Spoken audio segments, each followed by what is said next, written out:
était à la 10e édition de DPA et il était assez naturel de se dire, voilà 10 ans que nous parlons des transformations managériales, voilà 10 ans que nous envisageons ça plutôt du sommet vers la base, en faisant intervenir plutôt des dirigeants et sans trop se préoccuper de ce que, appelons ça la base sans que ça soit péjoratif, pouvait attendre et pouvait percevoir des transformations en cours. Donc, 10 ans, comment est-ce que vous avez perçu les transformations managériales depuis 10 ans? Qu'est-ce que vous en pensez? Et d'autre part, qu'attendez-vous des 10 prochaines années? Ce qui était une façon de, à la fois, ausculter le passé et regarder le futur. Ce que je trouve extrêmement intéressant, c'est qu'il y a des demandes, et que ces demandes, elles sont simples, elles sont de dire, on voudrait savoir où on va, donc expliquez-nous.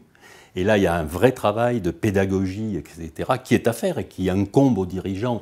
Et là, on retombe sur le rôle de DPA, qui est effectivement de parler aux managers et de leur donner des idées sur la façon dont ils vont avoir à aborder l'avenir.